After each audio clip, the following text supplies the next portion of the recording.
All right, I'm so excited to be talking today to Dr. Natasha and Stacey-Ann. Welcome to the podcast. I want to give you all an opportunity to introduce yourself. So we'll start with Dr. Natasha. Tell us who you are, knowing that we got some of the information in your bio, but we want to hear from you who you are. Sure. So I'm Dr. Natasha Williams. Bio will say I'm a clinical psychologist and I'm a radical self-care and leadership expert. I've written quite a few books. I'm a best-selling author, international speaker.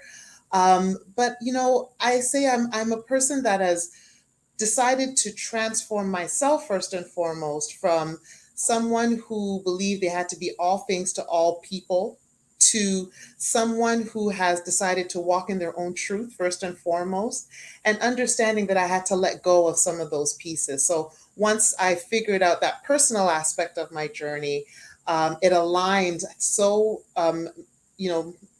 melodically, if you want to call it that, with what I was doing professionally. So it actually upped what I was doing professionally as well. So a lot of times you got to practice what you preach. So my personal story has now informed my professional life. And in a sense, it's just been a great marriage in terms of how I've helped myself, but then also how I can help others sort of move from that, that typical way of living, being all things to everyone and putting yourself in the back burner to making sure that you are front and center so that you can be present for other people. Love that. Thank you so much. How about for you, Stacey-Ann?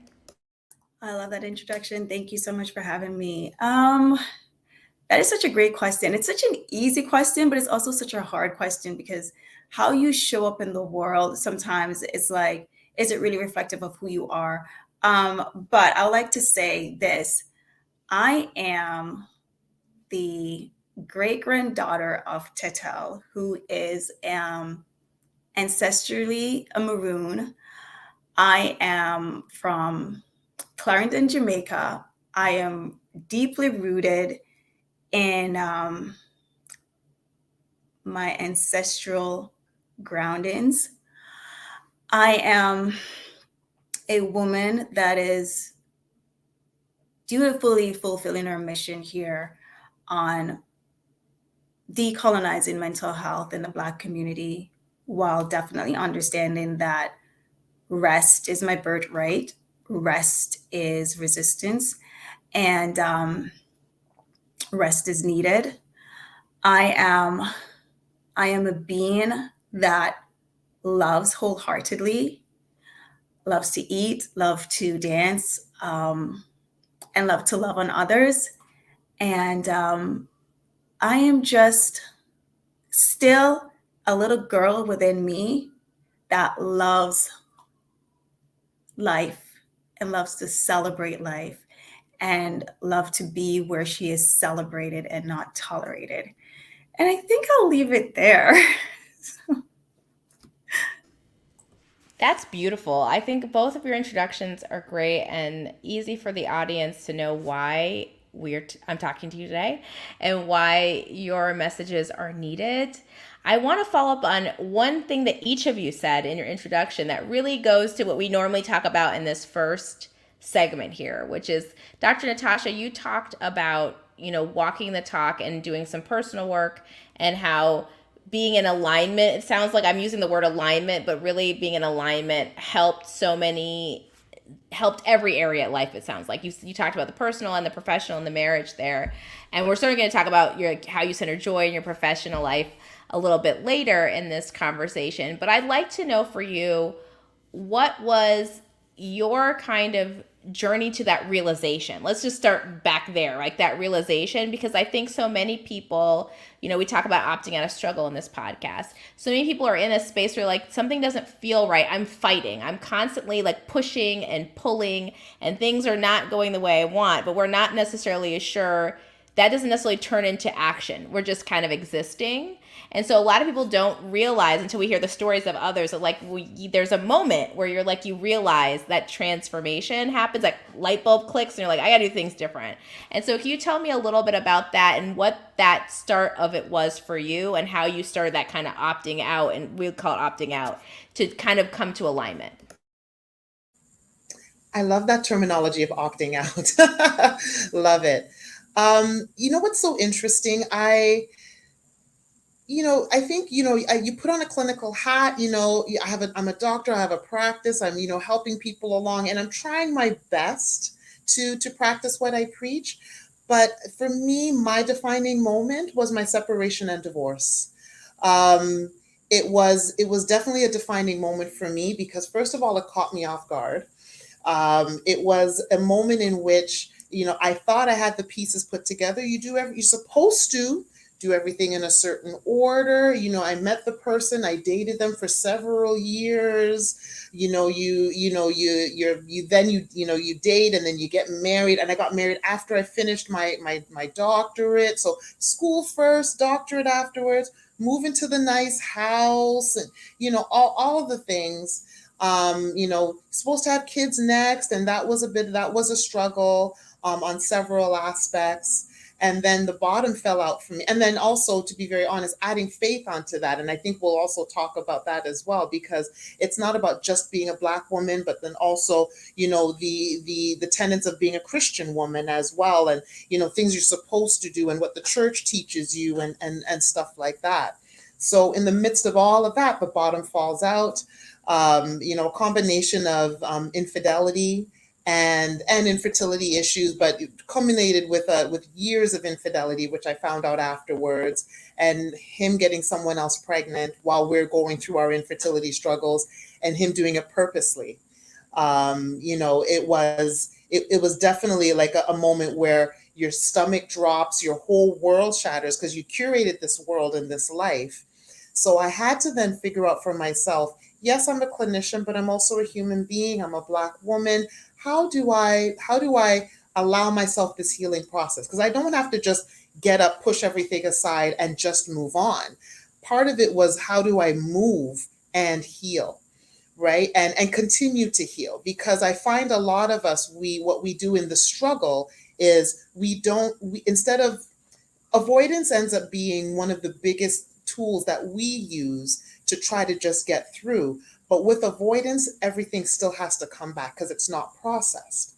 So I had to learn how to heal, how to not avoid, how to give myself the permission to be human. So I'm using some of my clinical skills, but then also at the same time, my own resilience, my own faith to sort of facilitate my healing. And then when I got to a space where I was like, God doesn't accept mediocrity. Why am I sitting in this struggle? Why am I sitting, everyone is getting fed and I'm sitting here starving? So something has got to give.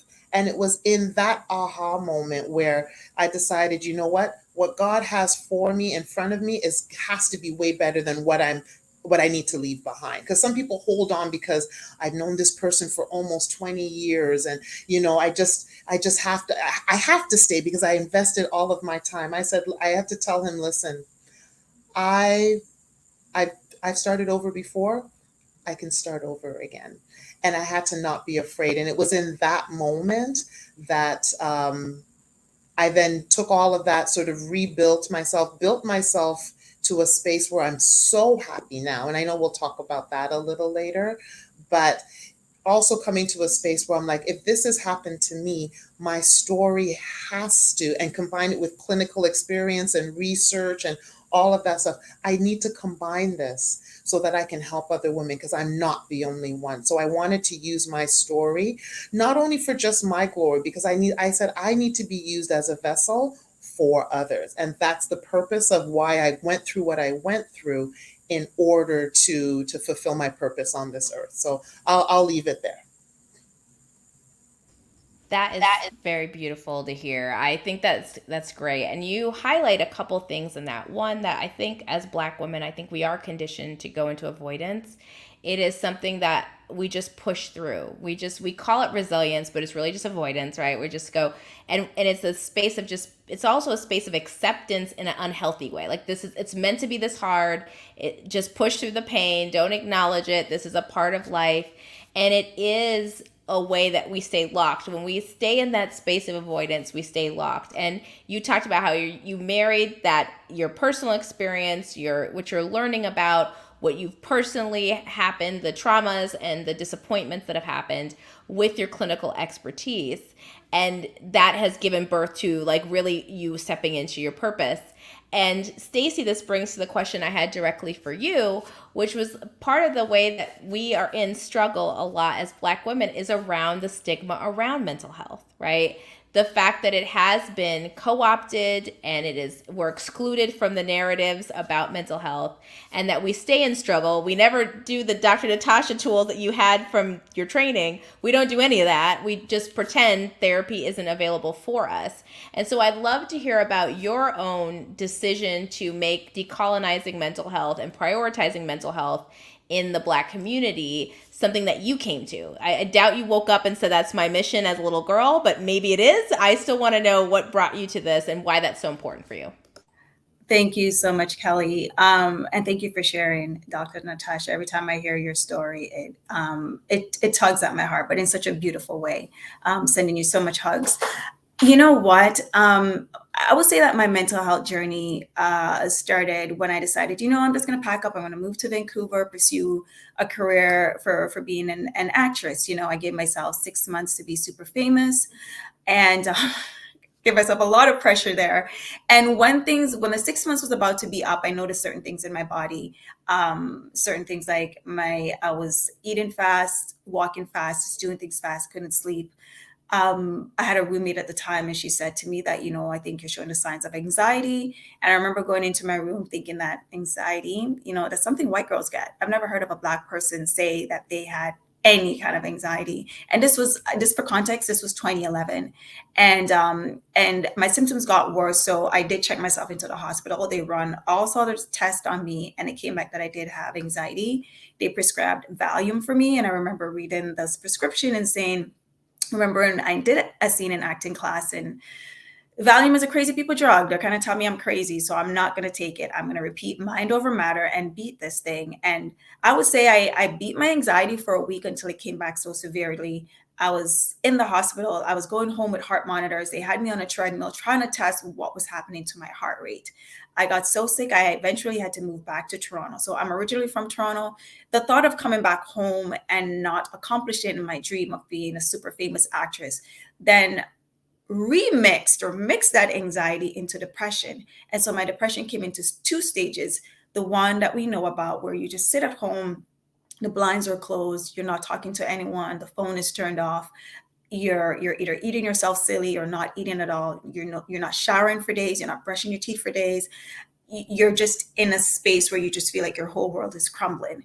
I went through that. And I also went through the part that no one really talks about is the smile and depression, where because I knew something was really wrong on the inside, I figured if I mask a life of #best life and go out and live my life and dance and party and wear the most expensive perfume, clothing, shoes, and go at the most fanciest clubs, then for some reason, that illness that I felt inside will be masked. And so the facade of living my best life was the one that I did. So eventually I realized that I needed help because I was stuck in a place that I was going around in circles and the circle was going down. So it's a circle that is spiraling down. Here's the thing with us, with the Black community, we don't feel safe asking anyone for help. Even though I was in a relationship at the time, I didn't feel like asking my boyfriend. I just felt like if anyone knew what was happening to me, that is shame. Shame. I don't want people to know my business. I don't want people to laugh at me or say anything. The only person I felt safe with was my dad. And me going to my dad, asking my dad, he said, drink some tea and read your Bible. That is the remedy for mental illness in our community. It's the biggest remedy. And by no means am I denouncing my faith or anyone's faith.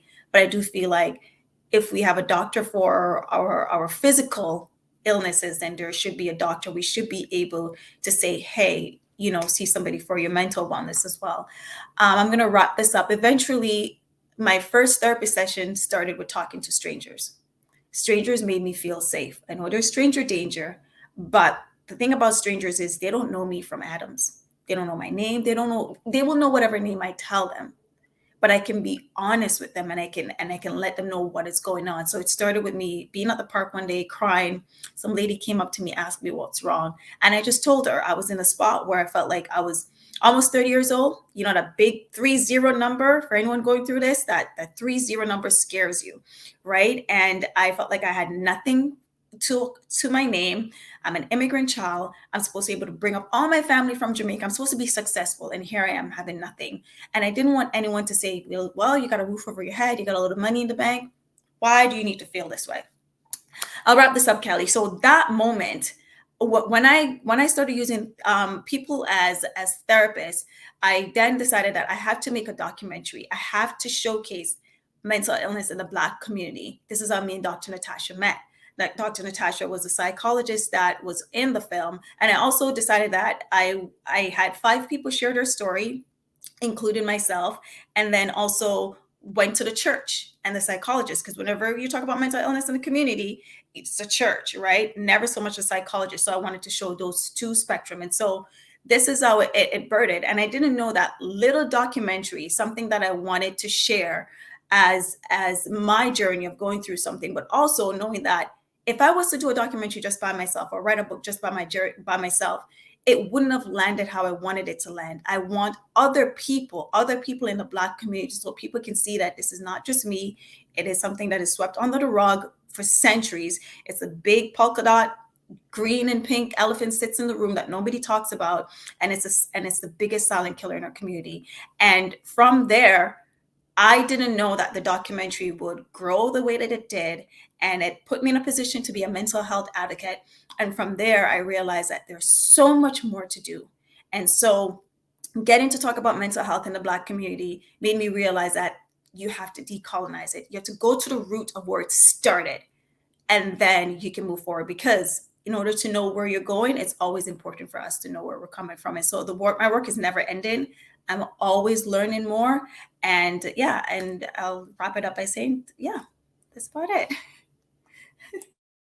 No, that's a lot. It's not just that. That's it. It's a lot that was discussed. And I feel like we're going to come back to this, because I think we're going to pause here for those of you. One, take the lesson from Stacey and what you just said to kind of put a summation on what you just told us, was just a step to like working through yourself, that, letting that stigma go for yourself and saying, I need to do something. And it's in stages. It didn't happen overnight. You didn't just say, oh, snap my fingers, I've decided I'm going to pursue this. And that you also intertwined it with what matters to you, like turning it into back to the film industry, back to where you kind of started. You went full circle.